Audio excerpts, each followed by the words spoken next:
Asterian's voice actor coming to Calgary Expo. Oh, sweet! You gonna cover him in some what is it? Isn't it just Seth MacFarlane? It's not Seth MacFarlane. And then why does he sound so much like Stewie? Well, that's why everyone wants to sexualize him. I'm rage baiting all the Asterian stands by comparing him to Stewie. This is a calculated move to increase our reach. If we just keep pissing off groups, they'll tune in to be pissed off. Yep. Those hate views. Tried and true method. Yeah. So I'm playing. So after finishing my non-Dark Urge playthrough and murdering everybody, now I'm just going full Dark Urge, and it's like, oh no, you murdered this person. Do you feel regret? I'm like, fuck no. What the fuck would I feel regret? I'm collecting hands here, baby. It is wild the amount of hands shit you do with hands is Dark Urge. Well, you gotta have a thing. Not a necklace of ears? No, it's a necklace of hands. This dude is like crazy for hands. But I don't know, I'm just running around like, oh, just go here. And I'm like, oh, I'll just go do this. It's like, well, I know I'm gonna murder the Druid's Grove. Let's get to level 4, then I'll just go there and murder everybody. And started a war between the Druids and the Tiefling. And then after all the Druids were dead, I was like, whoa, guys, you're under new management. And I started killing all the Tieflings that were a survivor. Oh my god, it was bad. Yeah, so anyway, Mithara was like, I'm down, and I'm like, I'm also down. And that's how that went. I don't understand everybody's love of Minthara. Maybe this is beyond the scope of this podcast, but I know so many Minthara stans, and I mean, I'm gonna vow like Karlach's my number one girl forever. Well, but even Jaheira seems like a better pick than Minthara. Even like Shadowheart, obviously, I'm not into her personally, but well, I think it's like the type of from lady, like you want more like fun good people. Where I'm like, bring me the goth chicks. And Shadowheart was there, but now I'm like, well, if I'm going full evil, I get like the hardcore evil lady. Yeah, I don't know, but Minthara isn't even like. Sure, she's evil, but she's kind of plain. I will come back, finish the game, romance Minthara, and I will tell you how not plain she is. Just so that I have data to confirm that she is not plain. Like, at least Lae'zel's a freak. Lae'zel is a freak. My fucking girlfriend, because I had the one night stand with Lae'zel, and my last playthrough was like, sources of my bruises? And she'll like walk by and tell me that. I'm like, god damn it, woman. I should actually play Baldur's Gate. Not yet. You do it for the romance, you stay for the action-packed combat. Yeah, it's a fucking simulator with light D&D elements. Yeah. If you thought you could murder hobo your way through a game, this is the game to murder hobo. I gotta get the girlfriend to play it. Sorry, go ahead. No, it's just more like I gotta get the girlfriend to play because she'll like sit by me and watch me play, and or like I'll talk about it, and she's like, "Wow, this sounds like I could get away with so much stuff that I wouldn't normally be able to get away with in actual D&D." I'm like, "Yes, you would."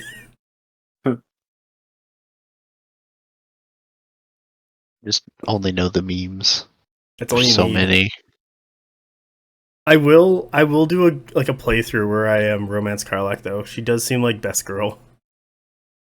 She's I don't know, she's just perfect. Just everything about her is wonderful. I don't know.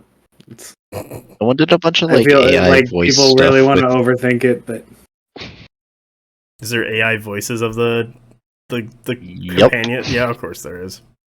Mm-hmm. I'm normally against AI generated stuff, but I heard oh fuck! Somebody was using an AI voice synthesizer to sing like pop music as different cartoon characters, and there was one that just wrecked me. And now I've realized I've had to reinterrogate how much I hate AI and why. I mean, I still hate it, but it's good for me. That one time it made me laugh. So I guess. What was the one? Oh, it was Johnny Cash's Hurt, but it was done with Joe Swanson's voice. I was like, oh.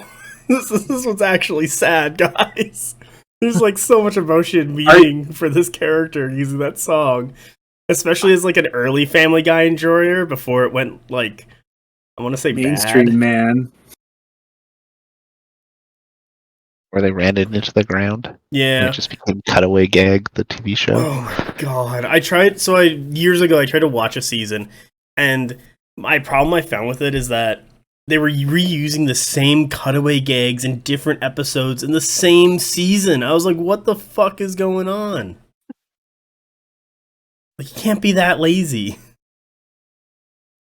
Like, I love The Simpsons. I have not watched anything past like season 12. I heard that's where you should stop. Yeah. No, that's outmoded. They get better as they age because a lot of the time they were doing modes of humor that just weren't current for the period of time that they came out. But as time has progressed, it makes like a lot of the stuff they were doing actually makes more sense. So depending on what you are thinking that you are trying to get from The Simpsons. Sorry, I'm super A-worded about The Simpsons. Fun fact you might not know about me. So people say up to season 12 is what you're supposed to watch. That's actually how you suss out people who don't have serious opinions about The Simpsons, because it's seasons 4 to 13 that are the quote-unquote like golden age of The Simpsons. But really, like, you're kind of good up to like 21, 22. Like, there's a lot of stinkers in there. Like, 4 to 13 is back to back excellent. Then they get weird and bad. Well, it's like Principal the Pauper is like where they jump the shark. Yeah, a little bit. Sort of, except that they jumped it so much, like they did so much bigger jumps that it makes that first shark jump seem pretty reasonable in comparison. I want to say somewhere between season like 16 to 19-ish of South Park, it was kind of like going down a bit, and then they hit like 19 or 20 and we're like, woo, here we go, classic South Park. It's like, oh boy. Because I'm still up to date on South Park, and that's the one long-running TV show I still follow. It had like the resurgence like in like 2016 or whatever, where everybody watched it again. Well, because it was making fun of like current events again, like, and super hard because of how their production cycle works, where they basically produce each episode within a week, and so it makes it really easy to just grab all of the week's nonsense and throw it into an episode. And also because the jokes kind of wrote themselves. That was when Mr. Garrison became president. Yep. And all the PC principal stuff. Oh my god, that's such a great character. I love him and Strongwoman, and then they like get off their phones and have an actual family with their PC babies, and I'm like, oh, this is actually super wholesome. Should we figure out roll the week and get going? I've been trying to. I can't think of something. No, guest has to pick. Yes, it's gonna be something dumb.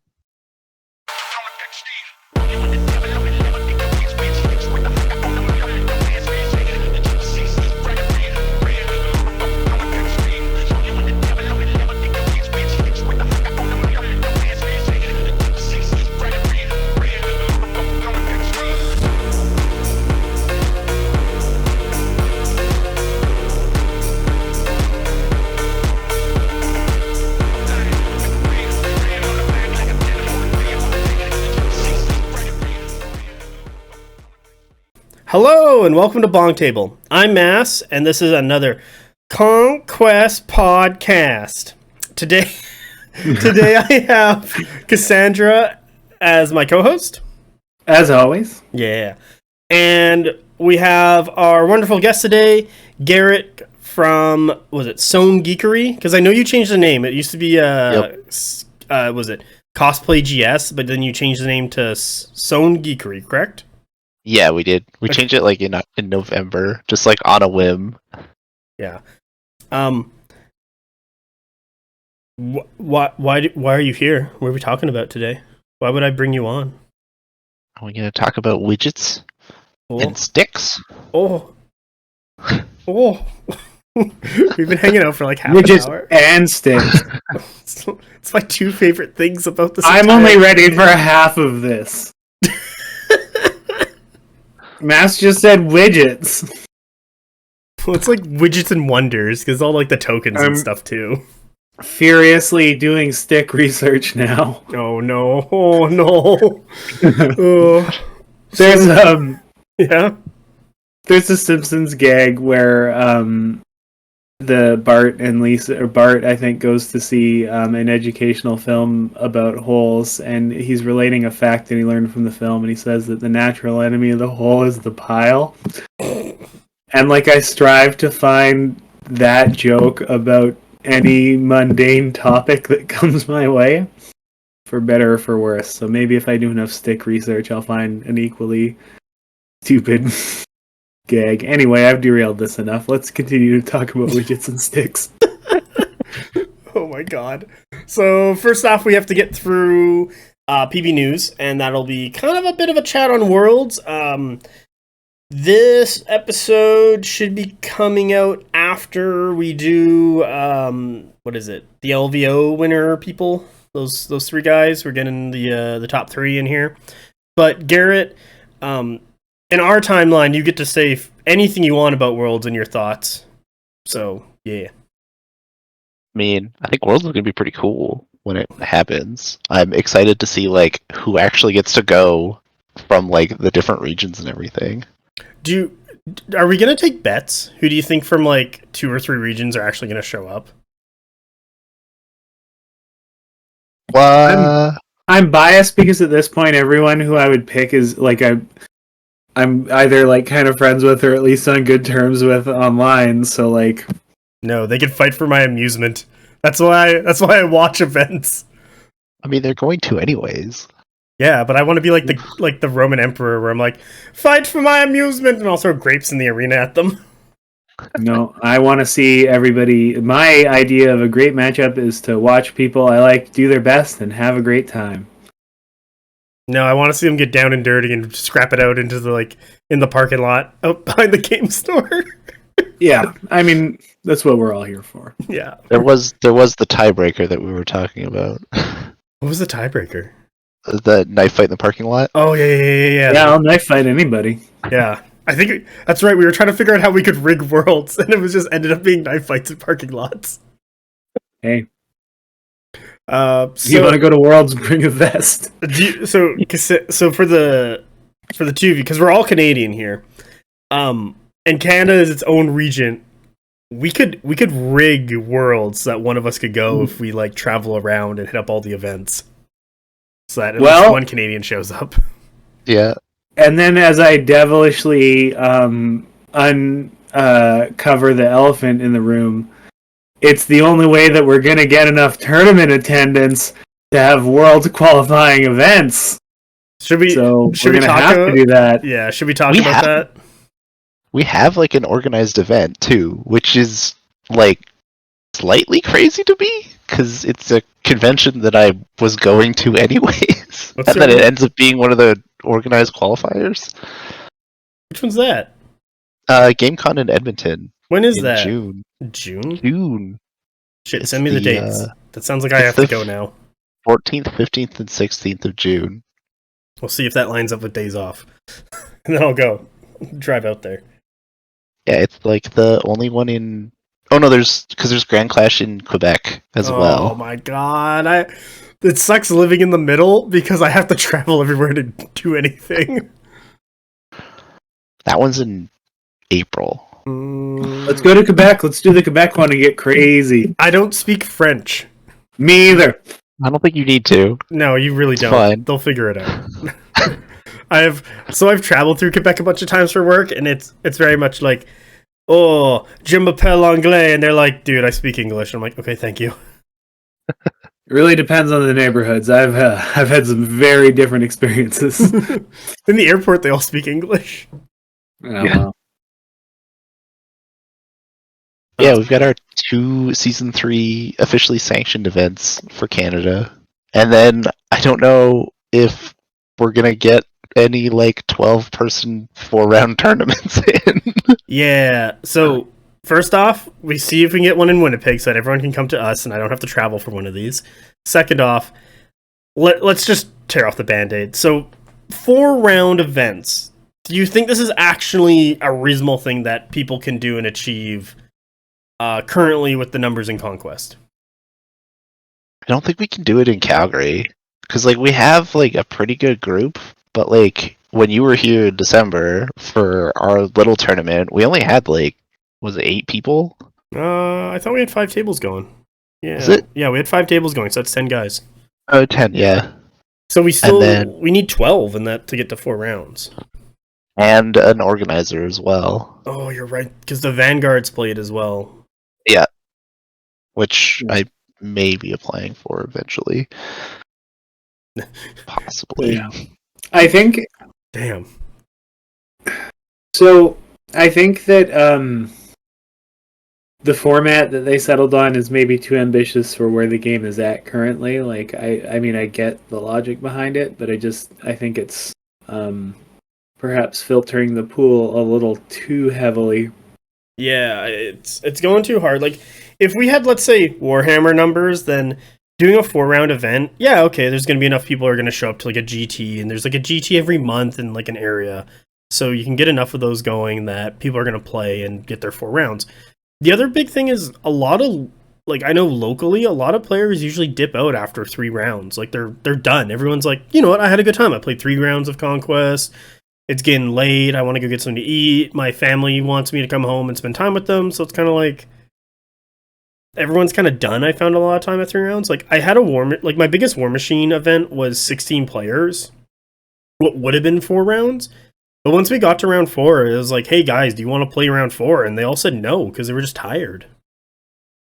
I mean, I think for 4 rounds, you almost have to do 2-day stuff for most of them to, like, get people to stick around the whole time and everything, because then it breaks it up so you're just doing 2 games a day, and then it's also getting people to come back for a second day, and it's a big time commitment. Yeah, that's another one. Like, it's a weird split as well. Because it's like, well, why don't we just start earlier and do 4 rounds, or stay a little later and get it done, and then we have 1 day, or...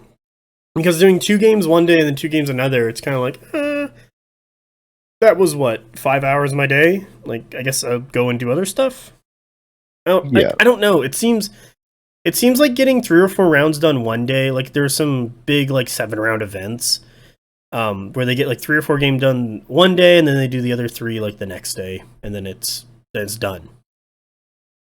So it's kind of worth it, and then also you have the break. But like 3 rounds in a day for Conquest is a lot, especially like at the speed we play at. Yeah, and it's also doable. Mm-hmm. Like, yeah, I was kind of getting a little tired at the end of it, but it's like I'm doing it. Also need food. That was a big one. I ate an entire pizza. Yeah, I saw you. We all ate pizza that night. Yeah, that's kind of like. That's my big thing about it. I don't mind the collection of points. I don't mind the trip to Greece. I don't mind how it's kind of done. I really think those more local events should be 3 rounds. Did they put a point limit on it? Like, can you just get away with playing like 750 point games, or does that have to be 2,000 points? I should probably be looking at this. So another actually point that I want to make that is a issue I take with how the events are formatted is the regions. I don't. So, like, if the US and Canada weren't split up into regions, like, I'm pretty sure Michigan players would make the drive up to us, and we would make the drive down to them. Yeah, that'd be an easy one to do. There, and then it's in PB News. I got it. On top of that, like, it's cool to go to cons and place well. Hopefully. One hopes, but probably not. Still fun to go to a big con and play, but the fact that it's not really going to count in a significant way for progress to Worlds is like... It's not the worst thing in the world, but ideally you would think that if you're trucking it out to a major tournament, that's going to be worth something if there's this framework in place for like a... You get like the extra 6 points for playing it there, like... organized ones, like the sponsored ones. Oh yeah. Oh, like And then the official ones? Okay. yeah, but like you get people like Bibbles who probably isn't going to play a lot of like local events, No, he but doesn't. places really like He doesn't have a local scene. If people are wondering who Bibbles is, that's just Ben. Yeah. If you know who Ben is, he got third place in LVO, and he's won a bunch of first place at a bunch of other stuff. So he's a very skilled, very good player of Conquest. I'm reading. But like I'm skimming this. Please continue though. I was just gonna say like it's weird for like him because he'll like sweep or place super high in all of the like big con events, but then his region might not even get a seat, and then so he's at the mercy of the like single wildcard seat. Yeah, it's not fair. I don't know. I never really went hard in how like because I used to be an old War Machine player. Like how War Machine did their worlds. Their worlds was kind of more like a team tournament though. So you'd build like 5-man teams, and it was kind of like there was like a committee that would select a captain, and then they would or like see how you were doing in major events, and then they would kind of like captain pick you, and then they would assemble teams that way. What led to some other problems because like teams that were like players that were closer together would assemble a team really easy, and they could like all play and practice together. While if you had a teammate or two that was spread out across the country, it was harder.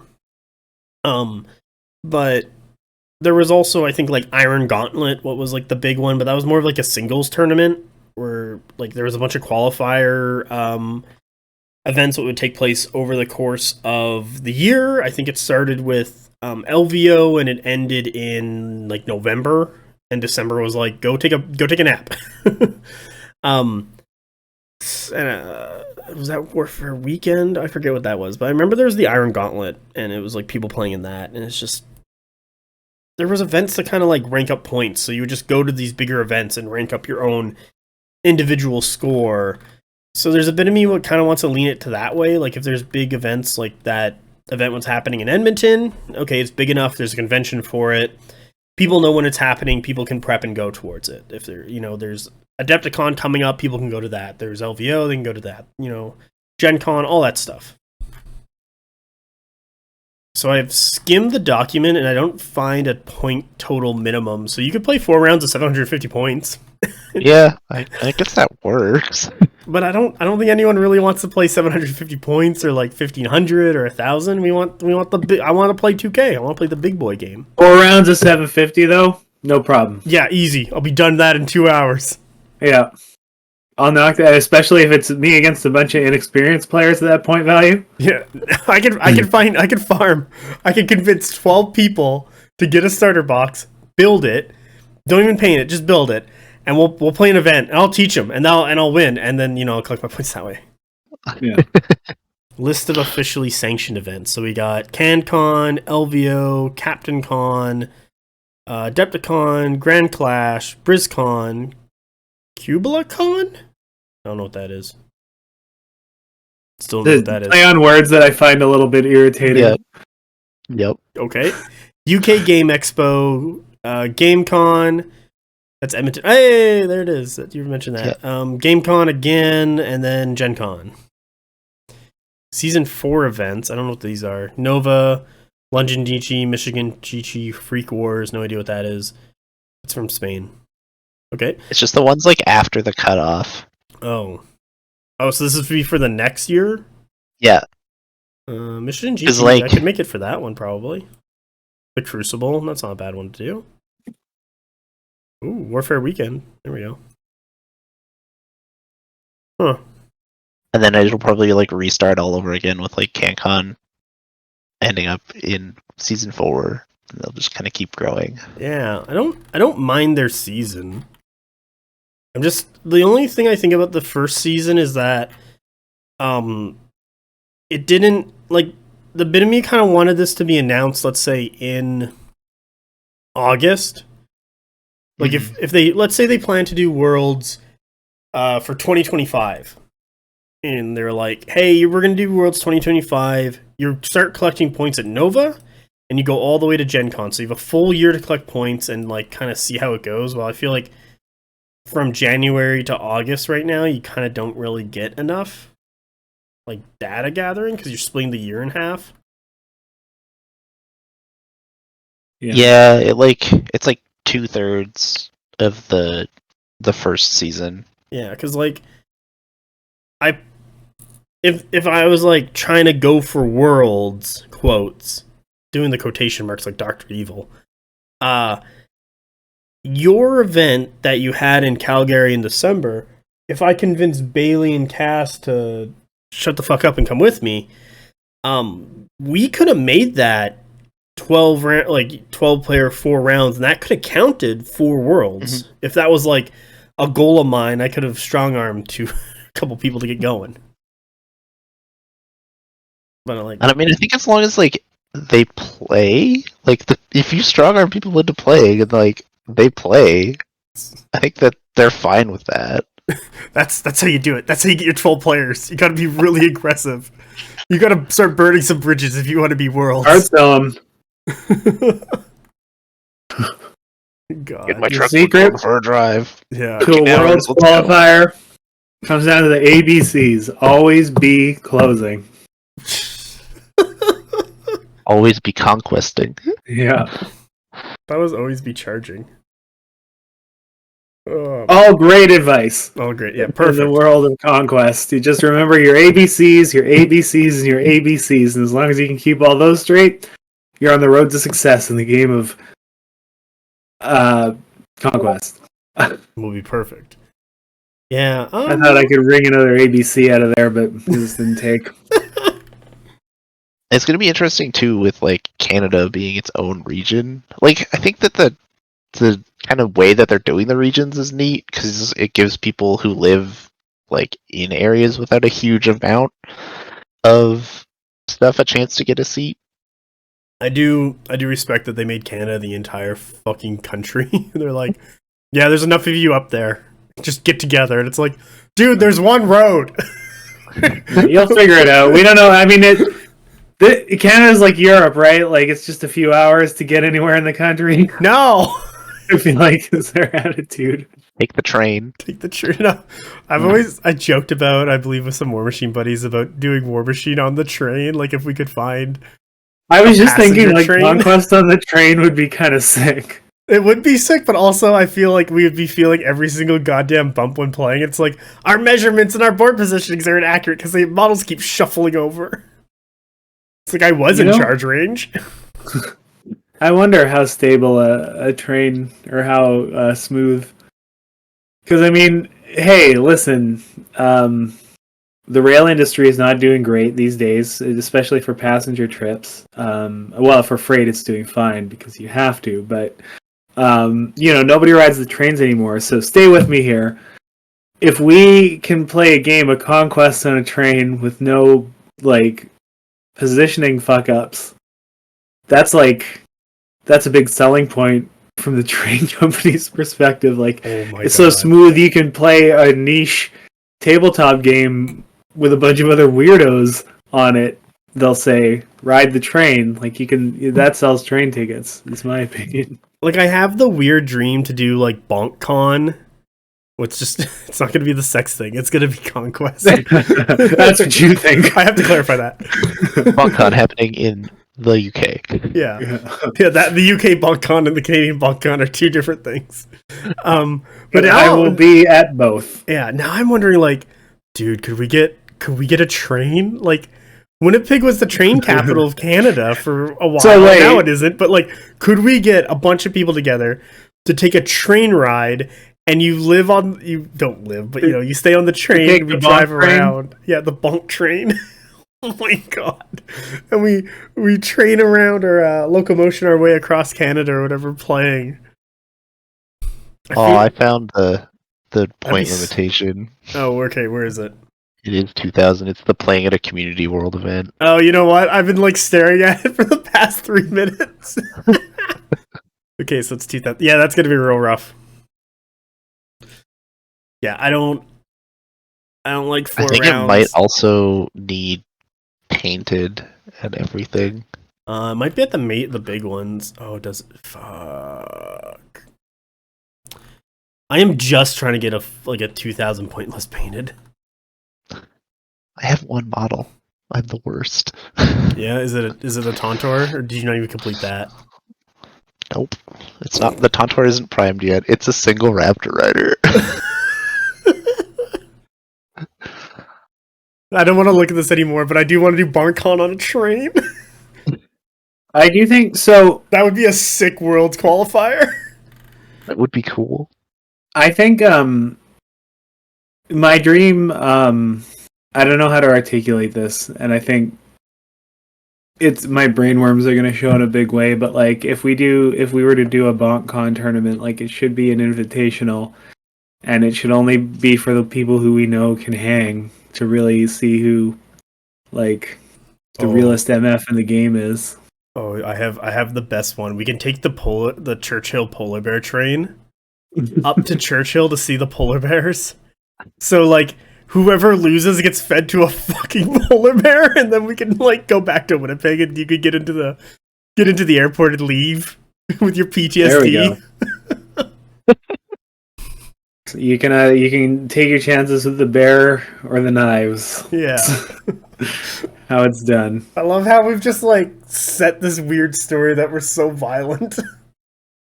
Yeah. There's no winning here. It's just not survival. doing anything to beat the allegations that Winnipeg No. is not a good place to be. Garret, have you ever been to Winnipeg? No, I haven't. You told me a story that one of your friends or one of your wife's friends went here for a convention to go to work. Yeah, because they came for the Winnipeg Comic-Con, and like, we've never had so much stuff get stolen from our booth, and also the car got broken into. I swear it's safe, but just don't go downtown. You're not supposed to stay there longer than 4 hours. Oh my god. Just, if you're in downtown Winnipeg for more than 4 hours, you should consult a doctor. You'll need because it. of your Well, yeah, I mean, you're going to be either in an ambulance or in a ditch at that point, so. Yeah, don't. I live on the edge of the city. I'm away from all that. Oh boy. Okay, I think we're done with Worlds, but I do like the bonk train idea. Maybe Sounds sexual and also amazing. Yes, I know. You could thank me later. That's fair. Yeah, And run the bonk train on them. yeah. Get on the bonk train. Ride or die, motherfucker. Yikes. That's Oh boy. All right, let's get to our rule. No, we love consent here at Bonktable. Yes. Just want to make that clear. Yes, we do. You have to fill out the form first. Yeah. Okay, Garret. What's our rule All of right, the week? take us home. Yeah. Let's talk about Murderous Volley, or Slingers, the draw event. You want to read that out for us? Sure.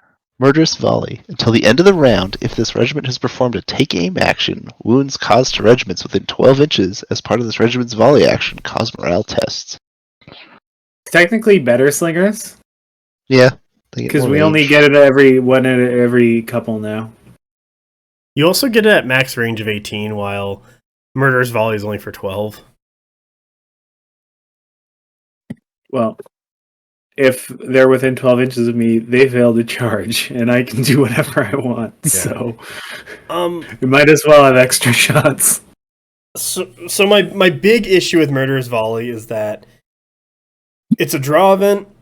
Well, that's not really too much of an issue, because usually it's on the Imperial Officer. I think only 100 Kingdoms has.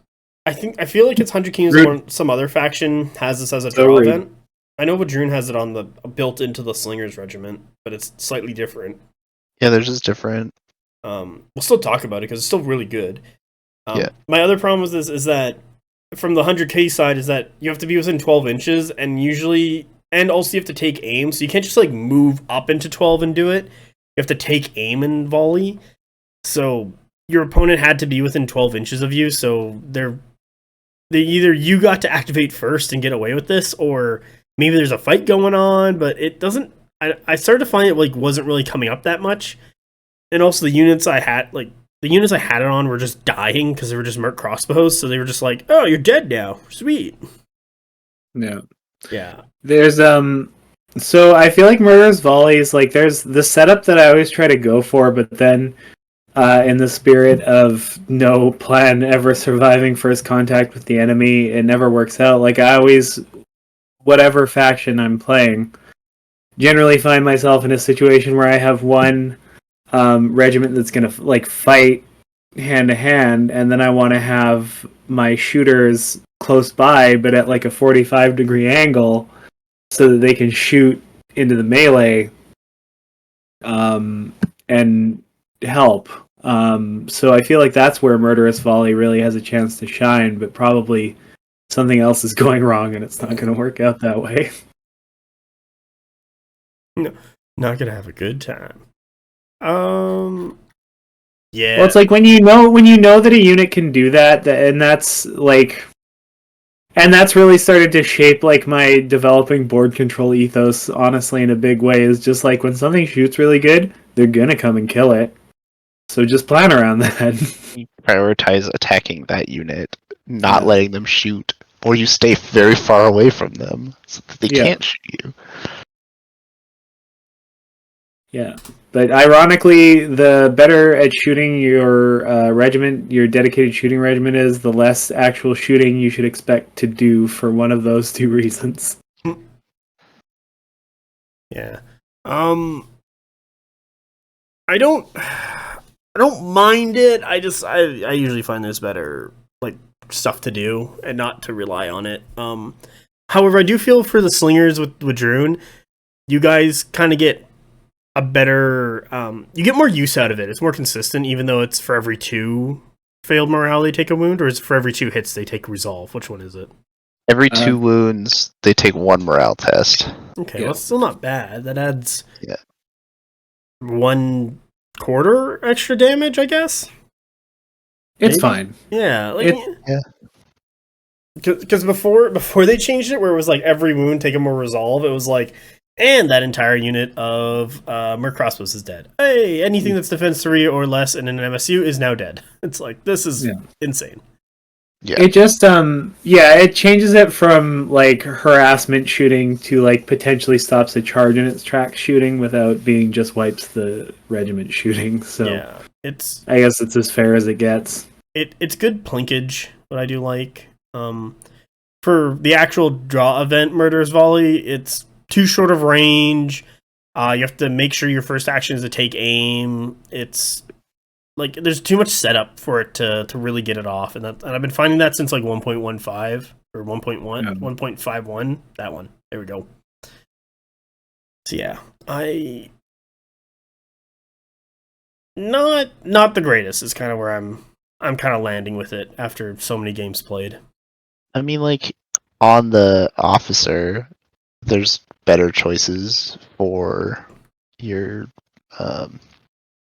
drill, because like you can do fire first aim later, which gives you fire in advance, or kind of any of the other options are better than aim for the head.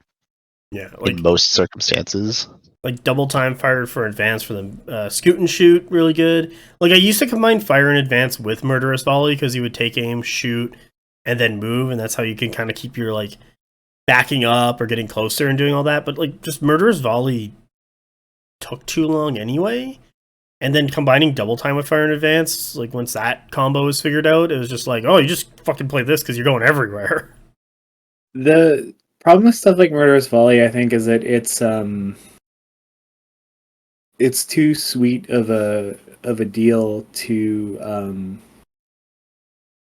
like PB likes to throw in stuff that's like real nice, like on paper, like Murderous Volley, like your shots doing just morales, straight up. But then like they're afraid of it being an auto pick or being too powerful, so they put weird conditions on it that make it like a trap pick. Like it's like Bloodlust.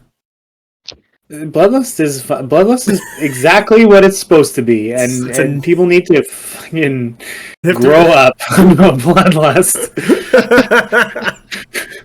Just I'm done playing nice with this community. It's okay. Go ahead, Garret. It's so good, but it's not. It's okay to have a negative rule on a unit if that unit itself is good to balance it out. Yeah. Unlike sometimes the chocolate chip cookie has salt on it and it's actually better. And that's what people don't. Sometimes it's a chocolate chip raisin cookie. You don't know what, and then you're gonna get. You've got a mouthful of dog shit and your day is ruined. Oh my god. Fuck raisins. I love how I got you with that bloodlust rule though. I'm just whatever. That scratches an exposed nerve for sure. But like, it's a death's gaze. I feel like to an extent, though. By the same token, because you would always put it on the bloodlust unit, of course. In Wadroon, impact one. Yeah, it's similarly. It sounds so good that you're like, oh, I gotta take that, and then you're trying to make Braves work, and that's a recipe for disaster. Yes. You need Glorious Charge and Impact 2. Yeah, or you could famine it up and you're fine anyway. Yeah. I don't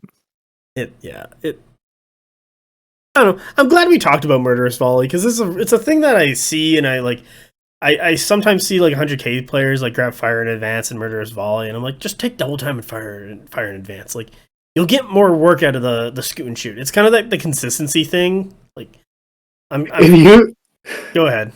Sorry, no, go ahead. Well, I'm kind of the player who's like, if something's not working the list, find it, cut it out, throw in something, try something else to get it to work. Like, I'm very much about cutting the fat, and if something's not doing anything and I have it in the list, well, it's fat that I can trim to put something better in. Yeah. That's kind of where Murderous Volley falls, because it might come up like a game or two. It might not come up at all, but I do know that Double Time and Fire in Advance are going to come up every single game. Yeah. Yeah, it's like it'll come up in like one situation where you're like, damn, I wish I had taken Murderous Volley, but you're never really going to be like, you're probably always going to be like, oh, I really wish I had like Fire in Advance, way more than you're going to say, I wish I had Murderous Volley. Yeah. This is absolutely a rude take, but if you choose damage ability over a movement ability in this game, you have a spiritual flaw that's gonna keep you out of heaven. Oh my god! Wow! Like Pokemon when I was like 8, and I was like, oh, this move doesn't do damage, I don't want it. Get rid of it. That is how I play Pokemon now. Sword or Dragon Dance, fuck that. You need fucking Pyroblast or Fireball, whatever the fuck, Flamethrower. Kill this guy. I don't have time for this shit. It doesn't matter if they're dead. Yeah. I don't have to worry about all their special abilities and cool shit they can do if they're dead. Okay. Let's get on to our widgets and wonders. So, Garret, tell us about Sewn Geekery and what do you specialize, so that everyone knows how important you are.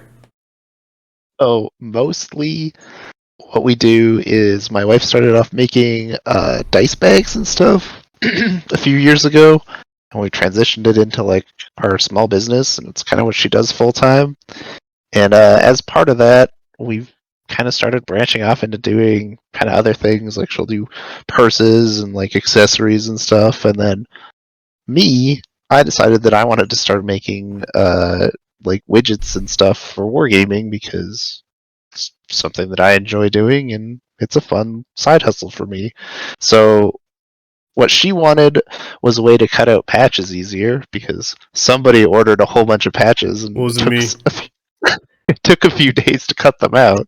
So we bought a laser cutter to help cut out patches. And with that laser cutter, I can also now cut acrylic and wood and everything. So I was like, why not? I can start making tokens. I can start making different widgets and things, stuff that I would look on Etsy or whatever and be like, oh, nobody actually makes these things, and now I can make those things. So it's like, might as well see if other people want them too. Yeah, So I one of already the bought things- some. Yeah. Yeah, You were one like, of the things that I've made are wheeling tools. so you know what? Let's start with that. The wheeling tools themselves. So this, as this is an audio format, you'll have to use your wordsmithing and describe it to us. So what does this contraption look like? Do I need a protractor Paint us a picture. with your words? Basically, a protractor, a specialized protractor, where, because basically when you're wheeling, you're taking a circle with the radius of the width of your stands, and you're taking an arc of that circle in a certain number of inches, and so that it's not easy to visualize for a lot of people. And so what I did was I basically took like a 1-inch ruler and I curved it to match the radius of that, or the arc of that circle, and then marked it along where those measurements would be. So if you basically place it on the corner of the stand that you want to move, and then you look on it, and there'll be little hash marks at a 1/2 inch and 1-inch intervals up to 5 inches, and then you can kind of see how far a 5-inch wheel will actually take you. And so, like on a monster stand that's only 100 millimeters wide, you can wheel way farther than you can on a 4 wide stand. So are you saying with this natural widget enhancement that'll improve my gameplay? It might. It'll improve your measurements.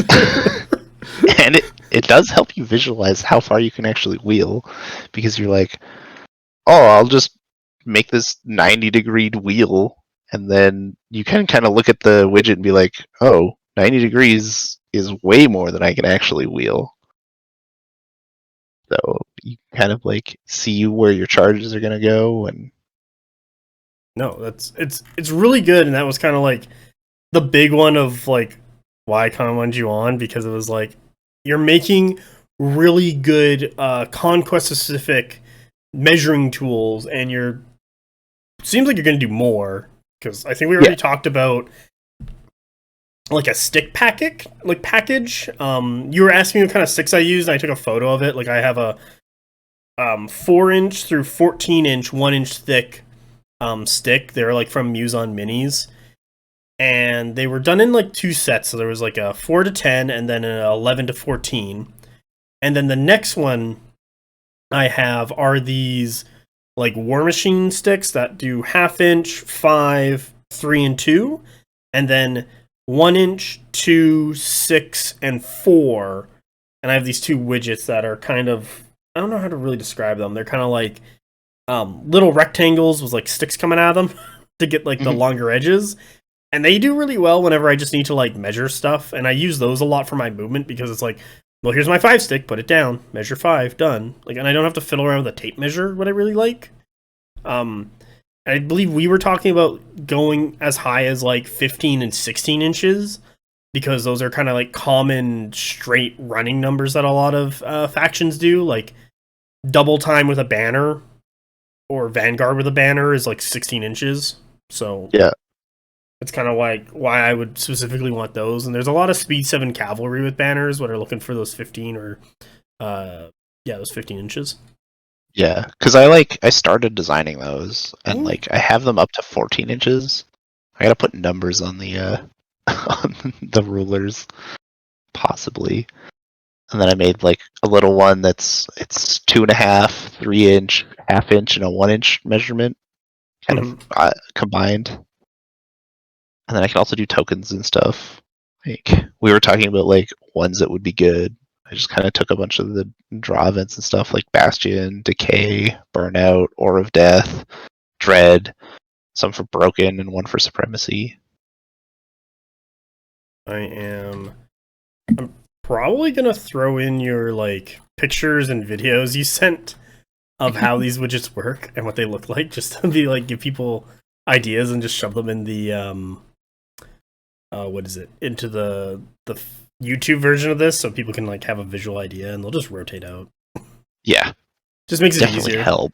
Yeah. So if anyone's listening to this through like Spotify or Apple Podcasts, I don't know, maybe head over to YouTube.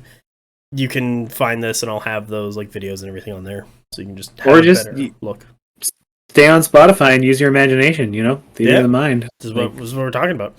Use my terrible explanation to visualize what I was talking about. That's what I want. Okay, so then my next question is, because I use a lot of tokens and widgets and stuff, and I notice when I play, a lot of players will like have their tape measure and they're trying to like fiddle with it, and there's times where they're like trying to do a bend or something or check stuff, and I just hand them one of my widget, like one of my sticks. Do you guys like, what kind of stuff do you guys use? So Cassandra, what are some wargaming aids that you use, if you use any? Fucking tape measure. I also use those. GW always likes to give you the transparent thin range, like acetate range stick, with the stuff printed on it and then the inches. Mm-hmm. Sometimes I use one of those. It's a good way to just like quickly you can just put it over something and get a quick idea if you're in range or things like that. So that's about it. I would use widgets. I just it's anything that's useful and not exciting. My ADHD prevents me from buying or caring about in any way. Yeah. So that's why I haven't bought widgets. That's why I bought 2 sets of the wheeling widgets. I'm just gonna give you one of them. Oh, bless your heart. You're welcome. I mean, if you want with them, where they're engraved, I left all the like protective film on them. You can put paint in the text on them if you can't read it particularly well. Sweet. Nice. Oh yeah, that reminds me. Like, do you have other colors? Because I think you just sent us clear ones. No, I sent you the green ones. Oh shit! I got you the green ones. Oh damn! Were they both green, or did you? Yeah. Oh okay.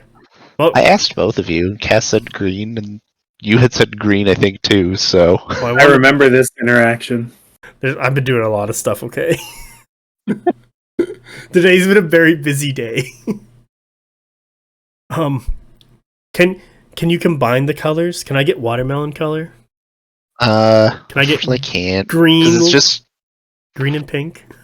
There is like special acrylic that I can buy that does that. It's like layered, so it's got like a really tiny or really thin layer of one color on the top, and then the core is like a different color. And when you engrave it, it burns away the top layer and shows the other layer below it. Jesus, that'd be cool. But I have to get that.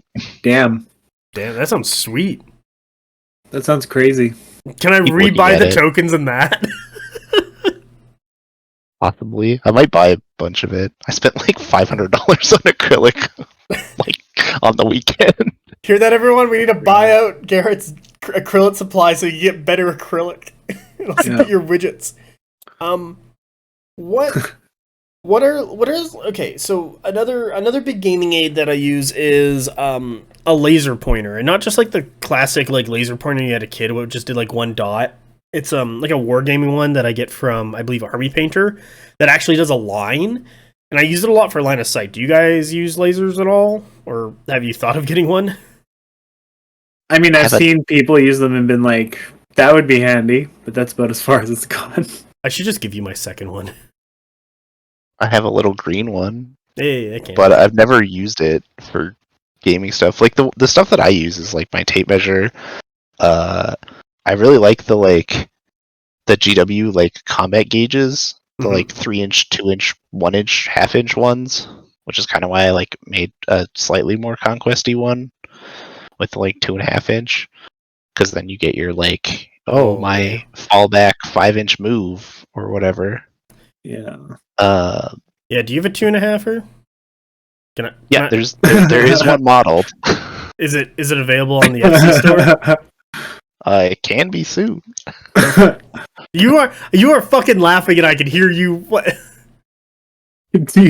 Just don't worry about it. Yeah, I know what this one's about. It's fine. Thank It's you. fine. I think widgets are very useful. Is all. Well, I want Yeah, the 2.5er so I can march my stuff side. God damn it, you son of a bitch.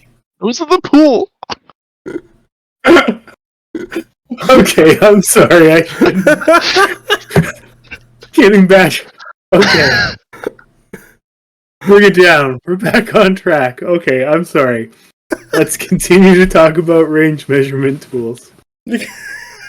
I don't have something that is 2.5 inches to shuffle stuff sideways or backwards, and I would like that. So, Yes, the utility is undeniable. I'm gonna reach through the screen. Just, oh my god. I'm 10. I know. I was waiting for the two of you to get into a room together.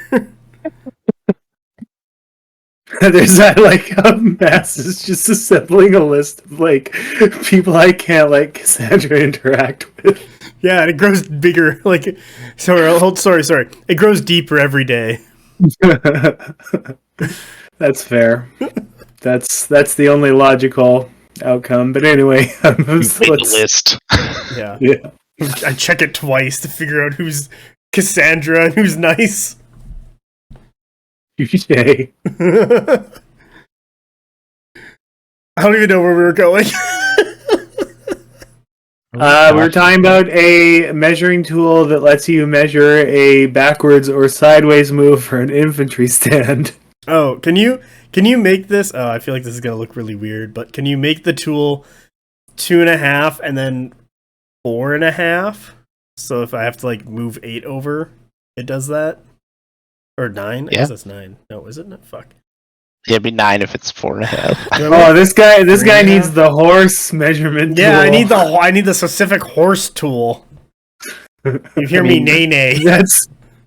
Have you ever seen the Far Side comic Cow Tools? Yes. My father. Oh, horse tools. That's it. That's all I got. My father has recently given me the entire Far Side collection. That's an incredible gift. I know. Far Side is so good. He was like, this bookshelf your grandfather built and I don't want it anymore, so it's yours now. And he's like, I know you own a library, so put it in there. And I'm like, fine. Also, take all these good books that I read, and you've only read one of the series, but I think they're really good, so you have to keep them, or else I will disown you. And I'm like, okay, thanks, Dad. And one of the books was The Far Side. I know it contains the Cow Tools. Nice. The other one is the Monty Python movie them quips book. I'm yeah, I'm fucking keeping this for sure. Yes, I would like some horse sticks. And send me measurements and I'll just design them. Can Let me know what you want. Okay, fine, I'll do that right now while we were chatting. Got my notepad. 4.5. I heard a pen. This guy's not fucking around. 5. Sitting in front of a computer using a pen. Yeah, man, I gotta figure out shit. I'm not gonna open up a text document. Yeah, I'll send this to you. Here you go. Alright, you guys talk. I gotta send this off to Garret to make sure. So? How are things? Good. That's great. I'm trying to think if there are unique links that I would need as either you need special sticks if you're playing horse, but I don't think that you need them if you're playing Norse. And that's really where my focus has been, so but I don't know, because I don't ever run the shield biter or anything. Yeah, that's the hardest thing about designing this stuff is I only play with Druid, so it's I don't know a lot about the other faction stuff. Yeah. What things are useful. What there needs to be is an unnecessarily over-engineered solution to the problem. We were talking about making a ridiculously over-engineered wheeling tool. Oh god, I remember those talks. Yeah, I remember that too. And It was rough. That's what we need to be talking about, or like some kind of measurement tool that is also like a tesseract, and just has every length in it. Okay, Garrett, I sent you off the all-purpose horse tool measurements. So if you could put that into a stick and then sell it, I'd buy one. Yep. You replied. The horse stick. One horse tool. All right, thank you. One horse stick, please. I need it for my nays.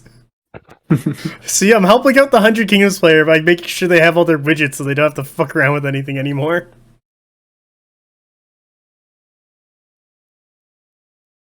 Yeah, it shouldn't be too They're hard to horse make. tools. It's gonna be like square-ish, but That's fine. Have you not seen my other...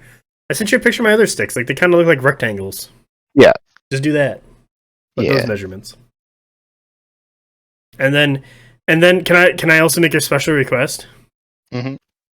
Can you engrave it, but it's just like a picture of your eyeball in it? yes, I can. That sounded like the most frightening thing. You're like, yes. Like, I have the ability. I should just throw a watermelon in it. It's probably fine. I have your logo. Actually, I should yeah, just put your logo on the Yeah. sticks. that'd be sweet. Why didn't I think about this? Probably because you would have probably charged me more for the extra work. Wait till you see my ridiculously over-engineered packaging solution for them. You sent me a picture. You like wrapped it in cardboard. No, what I did was I went and bought a bunch of like EVA floor tiles, like the ones that you get from Walmart, like the what puzzle piece ones, Fuck. and then I cut out like a shape with all of the tools stacked together. I cut that out of it, and then they all slot into there. And then I just taped a piece of cardstock on the back and the front so that they're all stuck. Because we use soft mailers, and so it's like I don't want someone to get their stuff and it's snapped in half. Which, I mean, if that happens due to my shipping, it's like I will replace that. But Hey. I'm trying to avoid having that happen in the first place, while keeping the shipping costs down. I love how this episode's turned into let's make a bunch of Conquest specific widgets so that every player has what they need to be successful. The all-purpose horse tool. What else? So we got the all-purpose horse tools. We got sticks from 4 inches all the way to 16. We got the weird. Oh, go ahead. No. Well, you're way off. From the lowly 2.5 to the mighty 16. Or I guess you haven't made the 2.5s yet. Sorry, No. it's just on my brain, I guess. But He's making them right now as we speak. I didn't open Fusion yet, but I can. Share your screen. there should be like I don't know if this is practical or not, nor do I care. But like a glove where the range sticks are mounted like Wolverine's claws. Oh my god. You would cut And then someone with those. They don't have to extend, like they just have to wobble around on the end of the glove, but like that would be fun. Do you want me to get you like a like band like was it bandoliers or what the fuck are they called? Like a Bandolier? widget bandolier? Yeah, the bandolier. No, And we're you have cooking. like widgets in them and you can just like pull them out of your chest, or like the 2 Western gun holsters, and you're like, oh, pull out my 14 stick, and you like shove it back in. You're like, oh, pull out my 4 and like get measuring. That would be sick. Yeah, I mean, I'm into that. You're just gonna show up at a tournament. You're gonna show up at like the next LVO as like a Despacito. Yeah, Like we get a tumbleweed to roll across the convention ground. yeah, like I'll show up like just like an old style cowboy, just in the I'll borrow A duster. yeah, a hat like that, and I'll get 2 bandoliers full of widgets, and I'll just weird everybody out. Actually, I mean, I really want to play in an inflatable dinosaur costume because that would just be hilarious Oh my for about 20 minutes, and then just the worst decision. Yeah. it'd be good to like enter. It's like if you're like a big shot, hot shot player, like to enter the tournament like that, and then be like, all right, I gotta play my first game. Let me take this off. And then you rip out of the dinosaur costume, and you're dressed like an orc. And that's how you play the tournament. Probably rode in inside the dinosaur. Like a true orc. Had to cut my way out. Can you imagine just like Cassandra showing up in one of those inflatable dino suits and then with a Bowie knife like cuts it open to come out as an orc? It's like, I'm free! Like, holy shit! Also, how'd you get a knife fast security? I couldn't find it in the dino. I'm not gonna tell you how, but if I had to. I think you win the intimidation factor. Like if someone did that, I'd be like, "Oh, what the fuck is going on?" Yeah, if I Bowie knife my way out of a dinosaur. Oh, there's the entrance from Winnipeg. Yeah, it's just a bunch of dinosaurs. Oh, it's like, let me just go inside this dinosaur really quick. The Winnipeg delegation. Yeah, God, what was it from South Park? The Winnipeg fart song they played at the royal wedding for the prince and princesses of Canada. It's like, wow. God. That's a great episode of South Park if you've not seen it. I haven't. Oh, I should find that link and send it to you. Yeah. Back onto Widgetal track. Tokens. Do you guys use any tokens? What do you like? We kind of like Dino. You kind of talked about making like Broken and I guess like Bastion and stuff tokens. Like, what tokens have you made? And maybe we can figure out some more so people can be like, I want to buy a Dino token pack, and you'd be like, certified by Dino. Also, your Discord name is Dino, so I might swap between your human name and your Discord name. So used to it. It happens all the time. The ones that I've made are like Bastion, Decay, Burnout, Ore of Death, Dread, and then like I did make some broken ones. I haven't cut them yet, and then a single supremacy one because I was like looking at the the token pack that Parabellum sells, and like it has a bunch of like good general use tokens, and like one for supremacy, some for broken, but like a lot of the draw events and stuff don't have like they have a token that's for a draw event, but it's just a generic token to remind you that you have a draw event. Okay. So like if you have like specifically named ones, then makes it's it easier to like remember exactly what it is. Because like when I play like Warhammer and stuff, I like it looks like I'm playing Yu-Gi-Oh! Because I just throw cards out everywhere for all my units. It's like I know exactly what everything does at a glance. And so that's the way that I play stuff. It's smart. It was really funny when I went and played Warhammer. I had my War Machine token set. What was like they're all dry erase, so you can just write whatever you want on them. And whenever stuff was happening, like if something got like was it Battle Shock or like they had a spell cast, I would just dry erase right on it, and then some kid was trying to say like, no, you didn't do that. I'm like, dude, the token's right there. It's just like, so I play with tokens. I don't forget stuff. Yeah. Would you do spell tokens? Like for buff spells, not have you thought about making buff tokens? Like would you do Wadroon, but well, it'd just be Crescendo. Let's be honest. We only have Crescendo. That is the only spell that Wadroon have. Yeah. There's no other spell. Being a one spell faction, but here we are. Yeah. Oh well, for another like 2 weeks or whatever it is. Yeah, February 8th, we'll find out if stuff happens. I think this the change is just they took away Crescendo. Oh my god. Would you guys riot if that happened? It depends on what they replaced it with. Nothing. The thing is, if they take away Crescendo, we can't even riot because we don't have the tempo to like fight. Well played, madame. You're good. I like it. Would you put 2 of the same token per pack? Like, let's say you did like Wadroon. No, not Wadroon. Why am I better? Let's say you do Dweg. And I don't think you would put any tokens down for like fire because it's just all kill spells. But like earth and magma, would you put 2 per for like 2 casters kind of thing? Yeah, or like at least have like an option to do 2. Or like can you make the tokens double sided? Yeah, I can make a jig and then just flip them over and engrave the backs. That sounds like way easier. You take a big piece of acrylic and put it in a laser cutter, cut it, cuts it out, and you can like make a jig or whatever, line it up, and then cut in the same spot again. Do you have a laser? Well, do you have an engraver? Yeah, the laser cutter is the engraver. Yeah, but can you do the non-cut function and do the engrave function, flip it, engrave, and first option is engrave, you flip it, second option is cut and engrave, and then you're done.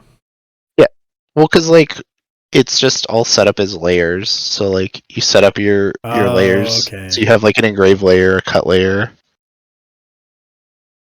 Yeah, that sounds like that. I'm just thinking you don't even need a jig if you just do the first as an engrave layer and then just flip it and then do the cut and engrave layer for the other side and you're good to go. Yeah. Well, I just have to position it under the laser because the head moves around. Okay.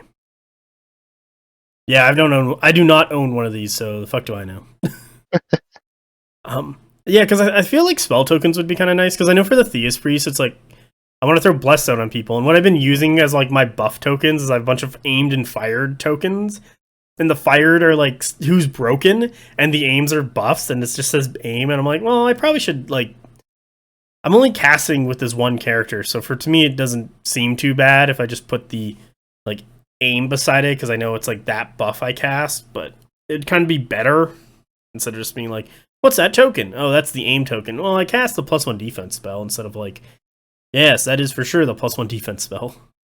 Yeah, because it's either would you want names of the spells or just the effect? Because it's almost easier to just do a generic token thing of +1 defense or +1 clash or +1 evasion. Yeah, you could. I don't know. It's I get it, yes, but then it's kind of a little harder because then you'd have a general token thing where I guess you would put those in. But then, the spells themselves, if you're putting Blessed on somebody, or if you're putting, I don't know, the Resolve Inspired onto somebody, from Kinder Flame from the or not, Fire Chapter Mage, I'm fucking struggling with these spells. Cassandra knows that I'm a terrible wizard. Fair. I mean, I hate to say it, but...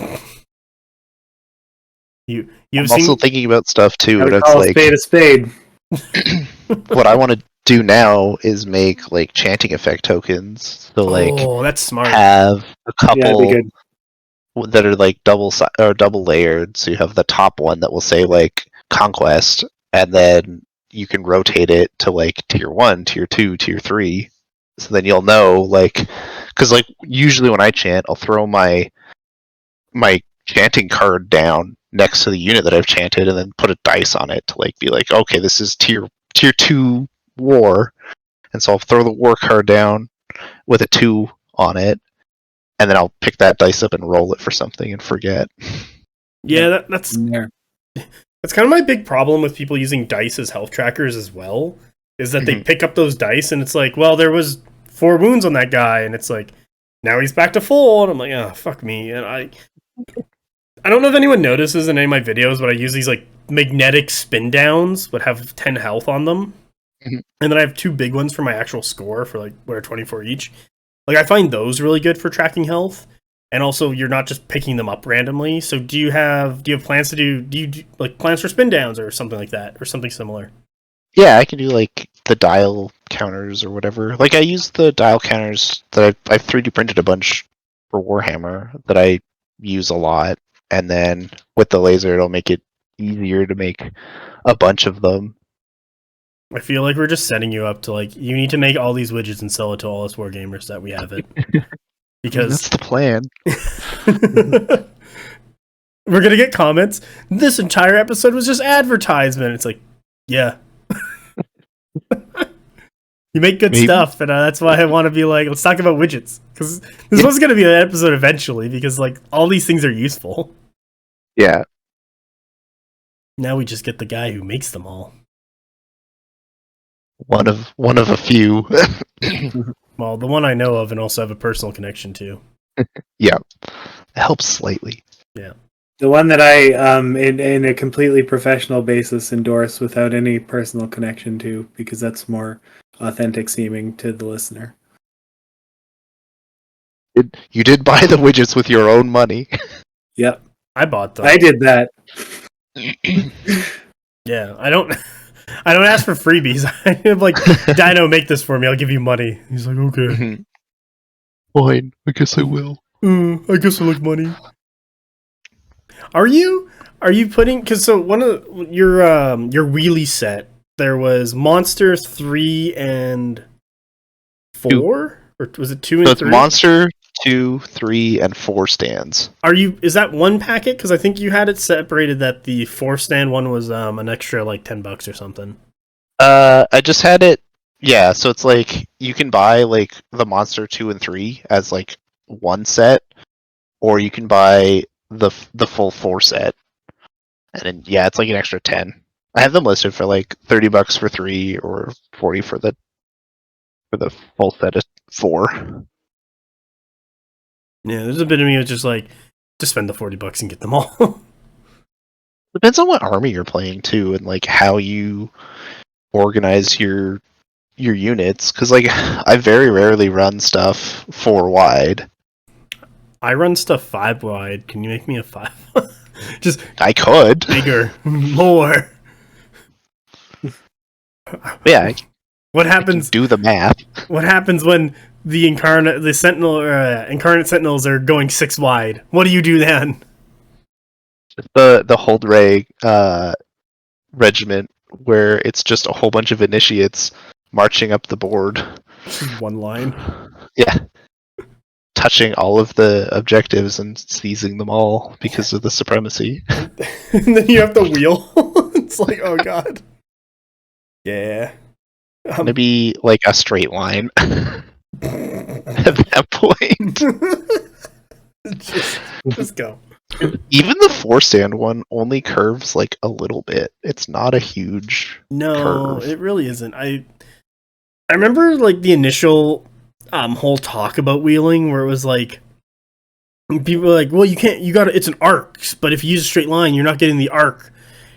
And then there was some math done, and it's basically if you measure like 1 to 2 inches, kind of up to 3, and do that as your wheel, you only lose like 0.1. So you're not losing a whole ton, so it's just easier to do that anyway. But it's like, no, I want to use the arc so I can get the arc proper, because I find when people use the straight line, they don't arc themselves very well. Yeah. And it's just fiddly, and I don't like it. And that's why I'm kind of like, I'm very excited for these wheeling widgets to come in. Well, it's crazy too, because like a monster stand moving or like wheeling 5 inches moves like 72 degrees or 73 degrees, and like 4 stands moving the same wheel, it's like 28 degrees. So it's like way less. Too many bodies in the way. Yeah. Your bigger circle has a bigger circumference, so. No. Math! I never thought I'd have to do this much math. You gonna go back to your like 8th grade calculus teacher and be like, no, I didn't want to do all the math. I usually just I didn't want to, so that's why I wait for somebody to make a tool that makes me not have to worry about it. Oh man, I would put to figure out like stands, and if people could get into stands, when you know when people in the rules channel would like put in is this charge legal, and they like draw a diagram, I would like put into CAD to see if it was actually legal or not, like using all the distances. I've done that. I've done it a few times. Yeah. My one problem with like kind of the napkin math is like you kind of have to give me some hard boundaries, like are these like perfectly synced up to each other and in a void? Like how far away is the other regiment? Like give me some help here.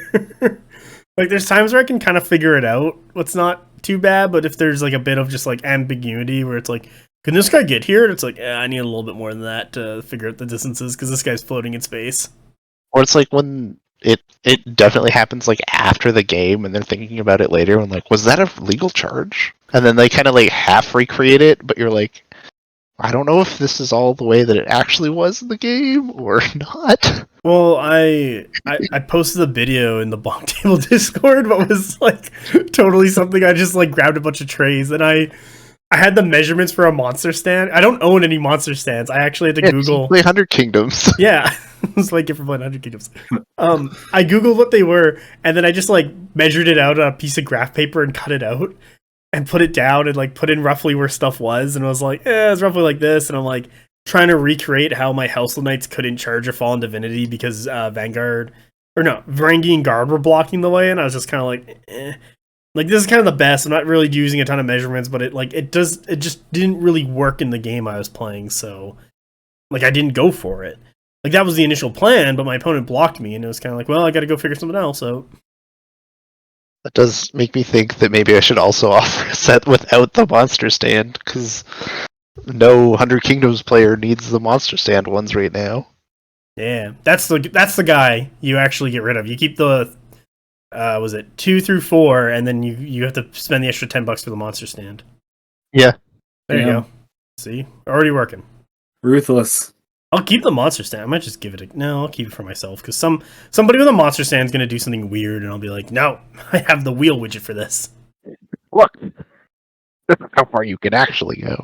Yeah. That's why I don't do anything weird with the monsters. It's always extremely straightforward, and if it hits you, then that's your fault. Yeah. I only wheel to get around stuff and other things. I'm not very good. I feel like I need to flank charge more people and stuff. So after playing Ban a bunch and him being like, rotate your stuff more, I've been rotating my stuff more, and it just makes you better. Your opponent has to take shitty charges, or your counter charges just do follow up. It's way easier with horses, I will admit to that one. Being faster so you can wheel more helps out a ton with that. It's a little tougher with infantry, so you kind of have to have chaff infantry to sacrifice, so you're comfortable getting up there with one march and then wheeling with the second march to open up that flank if someone does charge you. So you're pretty easy with Norses too. Yeah, there's so many of your fucking bearded naked people running around. Super annoying. I think it's cool, actually. Yeah. You sent me, the last game we played, you sent me a list and it had bear sharks in it, and I'm like, this wasn't even the list you played. Oh, you know what? That happened to me a couple times, because it turns out because you can't duplicate a list, so anytime I'm trying to iterate on something I'm working on, I wind up in situations like that where I've made little changes that work out to the same amount of points, so I forget.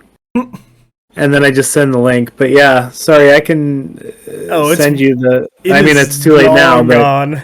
Yeah, but you should have said something, and I would have actually given you the right list. I think I was annoyed at you, actually, because you beat me so well, and I was like, oh, God damn it, Xander's better than me, grumble, grumble, grumble, grumble, grumble. I'm not mad at you or anything, I'm just being a little grumbly fuck. Well, I'm disappointed. I think to me it's intuitive to be like that after a game, because it's just the mindset. Mindset. Well, there's other. So you beat me, and you did very well, and I give you great kudos and pats on the back and point out stuff where it's no, you did this really well. You set me up in a lot of catch-22s and traps and stuff, and you had great control over the board. And there's an initial point where I'm winning, but there's too much shit I had to kill, and I wasn't killing it fast enough to try and secure our lockdown zones. I think my one big criticism of the entire game you played was that your Mountain Jotnar was stuck behind the Velks, because you kind of put it in. It was okay, this one could have been over more, but there was a bunch of little play on my end what could have been better, and also swapping up my dice. Oh my, that was the game. So that one. Yeah, so people, I believe it is episode 40. It's 100k versus Nords. I'm playing. It's going to be the last Hedgehog game for a while. I play into Cassandra's Nords, and she plays Goblin Nords into me, as what I'm dubbing something like that. Yeah, Yakubian Snow Goblins is what I originally drafted the list as. It fucking works. And what is I getting at? Yeah, it's episode 40, blah, blah, blah. I totally forgot my point. Anyway, Cassandra wins, and her only real big mistake in that entire game was getting her Mountain Jotnar stuck behind her Valks for a turn, but it didn't matter though, because I just didn't have enough to kind of hold and punch out fast enough before you start securing and locking down everything and just kind of taking stuff from me. Like everything, like you were just punching up in an MSU fight while you could hold out with the Velks for my bricks. No. And you did that long enough and won, and it was good on you. Like you applied everything you learned. You talked to Ben and Carl about how like kind of Nords are running, and you used that really well. And Trolls hunting down range units was really good. I could never get to the bow chosen, what was really frustrating.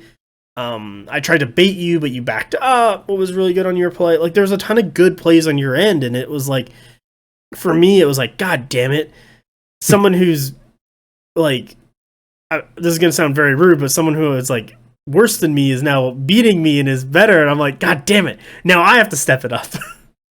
Yeah, well. So, like, kudos on Cassandra for, you know, surpassing me and defeating me and just chopping off my head there. That's like what we're talking about in the Discord. Yeah, I think it was today. Steel. Yeah. Well, you guys are talking over each other and I missed that. No, I mean the turn of phrase that was specifically said in the Discord that Garret was talking about that I liked is just that steel sharpens steel. Which, I mean, it's good that we're, you know, ultimately that we're getting better, and I think it's like probably better overall to have challenging games than it is steamroll, you know, somebody who just whips their regiments straight forward into the middle of the table piece by piece. No, it is true. But also, I get to be a little baby right now and be like, no, but I want to win. Okay, now it's over. Yeah, no, it's 100% true because you're only as good as your opponents. And it does show a lot when, because I've traveled a little bit, and this kind of happened when I played War Machine as well. Like, I would travel to other metas and play them, and it was like, oh boy, we're gonna have fun today. Mm-hmm. With Conquest, because I'm only like 2 years in, I'm not like, I guess, that level of arrogant or ego about it. It's more like, hey, I'm still learning the game as well. I'm still playing it. I'm still producing stuff, figuring things out.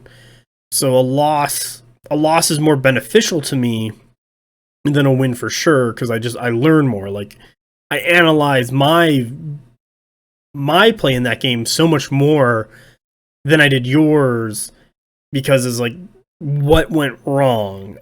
Dice for sure. So I swapped up my I trashed my green dice and went and bought pink dice because they were the only two matching sets on the rack that day. And I said, fuck it. This is just how it's gonna be. Fuck it. Yeah. But there was a couple of positions there where it's like I could have moved myself in more and just given you a flank and just really pushed hard on the right side with more stuff, but I don't know. There's a bit of me, but you got stuff into my backline sort of annoyingly, and I should have never got into a gun war with Nords because your quality shooting is better than my quantity shooting, and you'll just take stuff turn by turn, and I won't have enough to kill or finish you off. Yeah. So, I will say to your credit, I think you're the first person, I think in my entire Nords career, even in the last period of time when I was playing them, who's actually like fully just wiped that 6-stand Valk block. That's usually people don't have it in them, so I killed that thing multiple times. I'm not even scared of it. I'm like, okay, let's get into a grind. Yeah. But you did have to throw a hell of a lot into it to to stick it, so it's the power of Blessed. Yeah.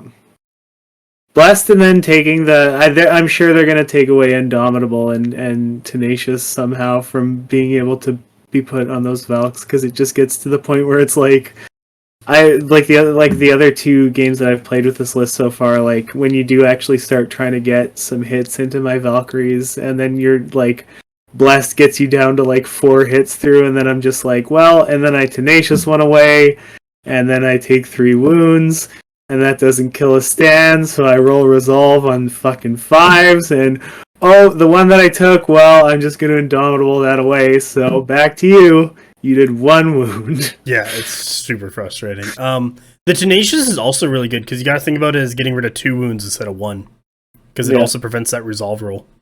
That's true. That's really good. Yeah, once I found that in the list, I was like, damn, why isn't everybody taking this? Because it just seems like if you're already building into like a block of Valkyries, like, what's a few more points? You know? Yeah. It's not going to get you another regiment, so... I do like it. You and Colin are both playing, like, Jarl lists, and Colin got the flanks off one time on me, and then since then, neither you... Well, you did get flanked, but you didn't get to use it. Yeah. Because I was just killing everything that was my flank first. And Colin, I don't believe, even got a flank off in the last game him and I played. And I'm just like, you know, like, as a surprise, Jarl's good, but, like, if your opponent plays it once or twice, they kind of catch on pretty quick what's going on, and it's just like, no. Well, then that really comes down to just, like, the strength of your ability to, like, operate the army, I guess, because, like, if you're forcing them to expose their flanks, like, if you're cutting those X's across the board, then you should be able to at least get a few. I tried running the Blooded Supremacy the week after to like smooth out my deployments, and while it was nice, it didn't really feel necessary. So I don't know that, like, the point that I wanted to circle back to, because that's what this episode is about talking about Nord's lists, I guess. Every episode is Nord's list. Yeah. The Jarl Supremacy, like, here's the thing. Everybody really loves the Shaman Supremacy. In the games that I've played so far, have never had problems getting on to score fast and early without Vanguard. And so Vanguard just seems like a temptation to overextend and die. The Blooded one is good, but even running Goblins, like, I don't seem to be having problems getting my stuff out on the board for the most part. Like, I've had a couple of games where a couple of my mediums come out like a turn later than I would have preferred, but it didn't really... It didn't, you know... It wasn't a huge deal. Yeah, exactly. That's what I'm trying to say. So the thing about the Jarls is it's very conditional, but at least it's like... You try for something and you get, like, a nice benefit for it that isn't just, like, isn't necessarily, like, blowing itself out or rendering itself useless just in the reinforcement phase type thing. Mm-hmm. So, I don't know. Anyway, that's not the point of this episode, but those are my thoughts, having played some Nords and just wanting to generally assert that they're an extremely perfectly fine faction at this point in time. Garrett, do you have Nords in your meta? I don't think I remember seeing any when I was there last. Yeah, Brian, I think it's, or Brad? Brad plays Nords. Where was he? Show me the Nords player. I don't remember where he played. When I was playing Liam, I think? Or no, when I was playing Nevin, he was on my right. Like in the middle table. I think his first game was on the far table, like by the door. I don't remember anyone playing Nords there though. I know we had 2 Spires, we had 1 Madroon, we had 200k, 1 Old Dominion, City States. Who's the last guy? Well, there's 300 Kingdoms. Is there 300? Oh yeah, that's right. Because Patrick, who got second. Yeah. And then I believe it was Adam and I played for the finals. Yeah, that was a rough game. Yeah. That was let's see how tired I can get. Still trying to put together this game. Yep. I pulled that one out of my ass. Oh my god. There. Glad the Tantra wasn't super oppressive in that tournament. It got killed. Did it die?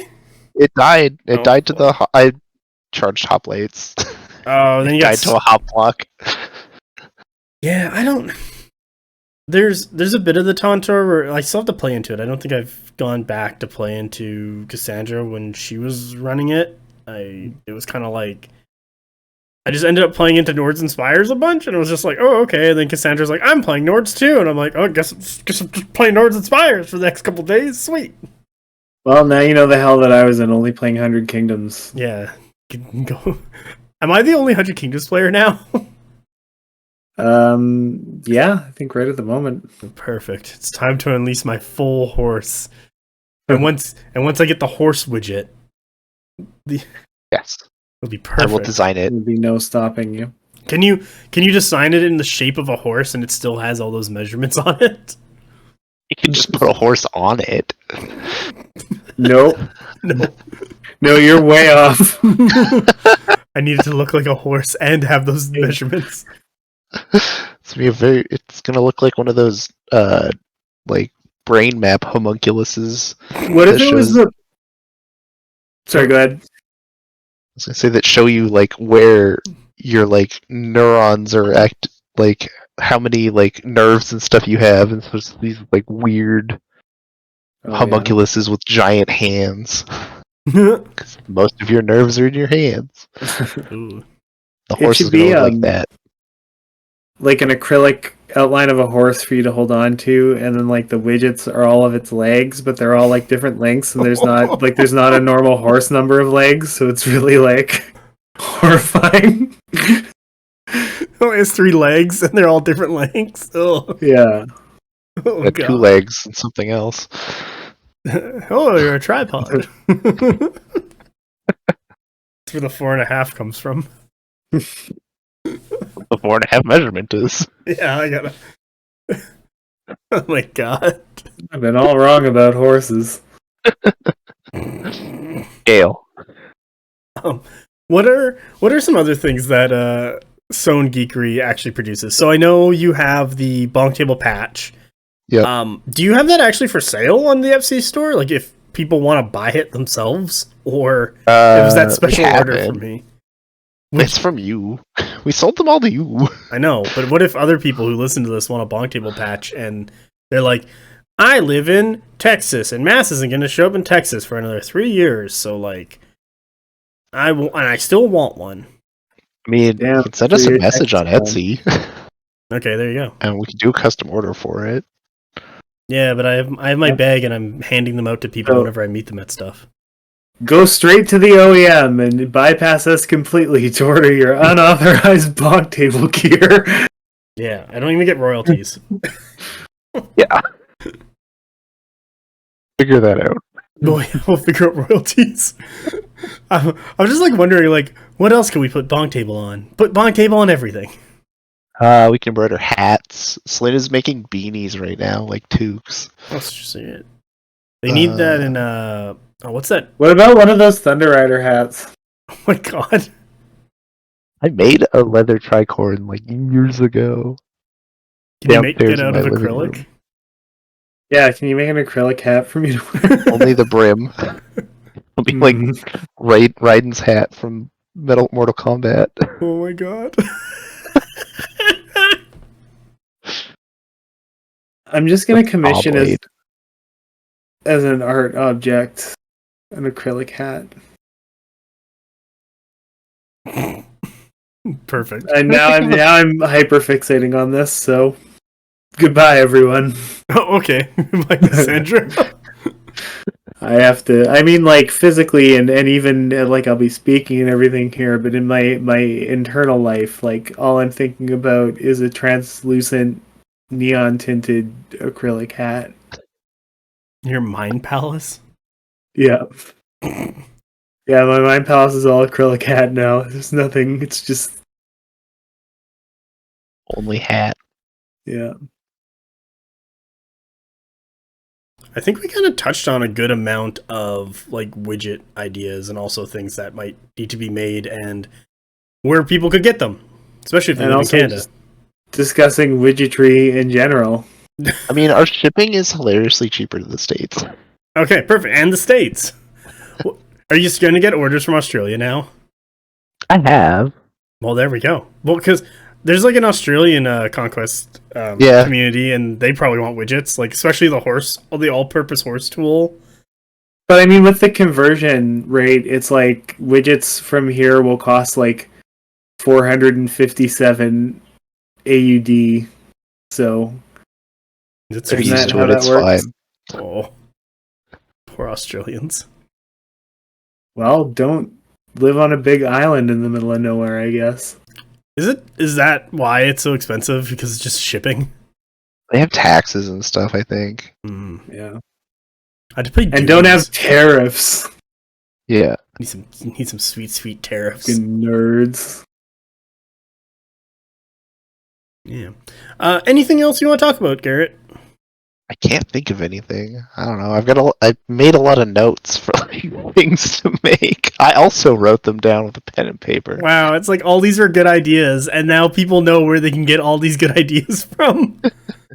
Just watch. You'll be like hanging out in your house, and then all of a sudden you're just gonna get dinged and be like, "What the hell? Hey, do you have this?" And you'll be like, what's going on? And then all of a sudden you're gonna check and be like, "Oh, that motherfucker released the podcast episode."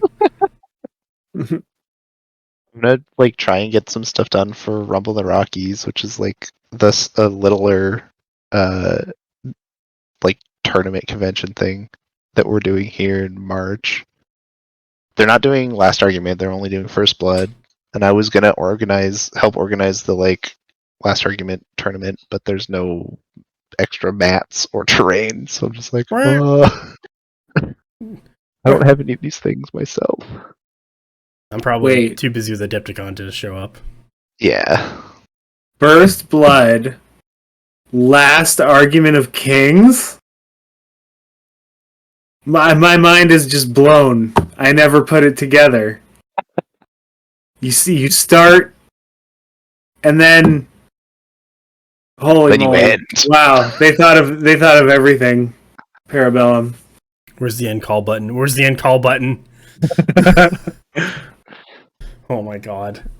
All right. Well, thank you for joining us today, Garrett. Thank you for talking about the widgets and Sewn letting me shill myself. Yeah, this is our I guess you're our sponsor. We pay you and then we advertise you. That's how sponsors work, right? I like this deal. This is a good deal. No, mostly because I know you're making all the Conquest widgets and stuff, and all the fun things that I like to have to like play better and use them in my games. Because like I use all these widgets to just have better measurements, and it just makes my game flow a lot better. So in a game where on is in, the range widget for your shooters is very important. So yeah. Also, a ton of people borrow my widgets because they're like trying to do something. I'm like, here, just take the 14 stick, or here, take the 10 stick. Like, it just makes this a lot easier. Just a longer ruler. Yeah. Yeah, I'll have to actually cut the other ones, like the 14 stick. I was like thinking of a way to like do that where they're in like a little carrying case too. Ooh, I should dig up the picture of. So what it is, it's all the different measuring sticks, but it's on like its own piece of acrylic, and it like slots into it. And on the sides, there's like little kind of like half like finger holes that you can kind of get your finger in to like pop them out. And it's like a flat thing that sits on top of your bag. And it was designed for War Machine bags, so that you had all your widgets for War Machine, and it fit on top of your War Machine battle phone bag, and it like fit perfectly. And that was the dimensions. I don't know if you want me to like measure the top of that and then send you those dimensions, and you can see if you can fit like something flat, what is the width of the widgets in there, and just have like a big widget bundle that's just like, get all the widgets in the like easy carrying case as well. I mean, possibly. So get some end goals going. Yeah. Like people like buy it because like I know one guy from War Machine bought it, and the thing was sweet. He just like popped it out, and was on top of his bag, like opened up the bag, popped it out, and was like got all his widgets all organized as well. It was nice. Yeah, I've been like looking at that sort of stuff too. There's someone else on Etsy that was selling like a bundle pack with a bunch of rulers and stuff, and it was just like had those half finger holes to like pull them out. Probably same idea, but now you can make yours specifically for Conquest. It'll have all the wheels with it too, and the horse tool. And is it seriously gonna be called the horse tool? I don't know, maybe. Please make it the horse tool, the all-purpose horse tool. All-purpose horse tool. It's gonna be like, what are you doing naming stuff like this? Like, I didn't name this. I'm just the ideas guy. You're the please make this for me and then sell it so that other people can have it guy. Yep. This is the perfect part of where I wanted to be in my life. Cool. Yeah. Okay. I mean, I finally bought a laser cutter, so don't let your dreams be memes. Yeah, Garret will cut anything. Unless I'll die from it. Well, I tried to get you to stick your hand in there just to see what would happen. You didn't want to do that. I don't need a tattoo. Yeah, or a scar tattoo. Could be the horse tool tattoo. But I do. Oh my god. This is the initiation of the Bonktable. You gotta put your hand in the laser cutter and get your all-purpose horse tool tattoo. I just need to get... You know what? Don't worry about it. But if I accidentally tattoo myself with a laser cool design, then whatever. Who cares? I'm the only person who got messed up, so what's the problem? Would it be more practical to do it on a butt cheek? It'd be hard to get it in there. Yeah. That's my concern. I'd have to lose a lot of volume, I think, to fit under the laser cutter. Your gluteus maximus. Yeah. Should we wrap her up then?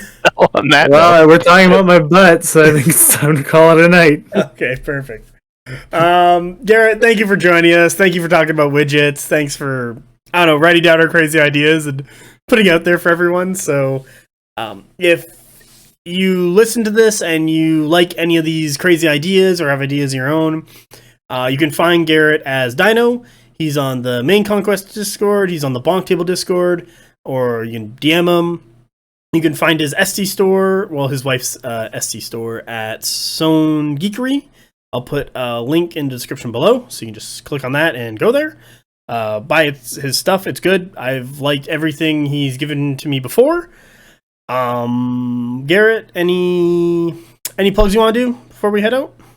I can't think of anything, but yeah, if you need, we do custom dice bags and stuff too. So if you want anything embroidered on a dice bag, I make my wife make me bags for all of my armies. So yes, you have a watermelon bag, and I almost bought one of those the other day. Yep. Cass, anything you got to plug? I think you're doing stuff on Twitter now. Yeah, I have a Twitter, and please, for the love of God, give me some stuff to follow, because the on my normal Twitter, like my personal one, I've been training the algorithm for 12 years, and it's pretty decent. But Twitter's an insane cesspool now. It turns out if you don't have that, because the on my Twitter account for this fucking thing, it doesn't have that 12 plus years of being trained for the content that I like. So I'm just being shown the most out of control, unhinged shit. Save me, please. If you have a vaguely hobby-related Twitter, or you just seem to be somebody who likes the podcast, I will follow you back just so I have some stuff to look at that isn't just a dropship drone that looks like a World War I airplane, or just foam that you blast down your sink and it comes out looking like I don't know, some hellish Spires creature. I can't understate. Help me, God. Please. follow us. Anyone. Oh, yeah. there you go. Shoot me the link. I will. But yeah, that's it. I don't post much because I'm waiting until I have an audience before I waste all my materials. So. What do you mean? You just post our content on there? Yeah, I mean that too, I guess, but I guess that makes sense. Yeah, I can post some of that stuff too, but I just wanted to try and be funny for the most part. Well, that's perfect. I know for myself, I will never get Twitter because I don't need that in my life. That's a good decision. Yeah, I'm glad you're doing it for me. I love Twitter, but I'm not well. So yeah, everyone, thanks for listening. We also got a YouTube channel. Check out some battle reports. The one where Cass kicks my ass is number 40. You can see the progression of the hedgehog list, kind of like taking out opponents, and then the thumbnail I made for it, I think, is the best one yet, where it is a Mad Max Road Warrior, except the Road Warrior is, well, it's actually a Fury Road. The Fury Road Warrior is the female Jarl just witnessing herself across that hedgehog's body. And she is not taking any shit from that hedgehog. So you can go have a look at that. Yeah, it should come out actually next Monday, so this will come out after that, so it'll be out. Already got you're listening to the podcast, unless you're listening to the podcast on YouTube. There's that. But, yeah. Then you're watching a video. Yeah, there you go. Also, before I forget, we got Discord, Bonktable Discord in the description below. Come and join us, and you can bother us, ask us questions, all that stuff. We'll answer, most likely. Yeah, I'm bored like all the time, so... I'm usually editing content or like trying to find time to play games if I'm not painting. Not me, I'm just looking at my phone most of the time, so please give me something to do. Alright, so I hope everyone enjoyed themselves. Night, everybody. Bye! Alright, bye.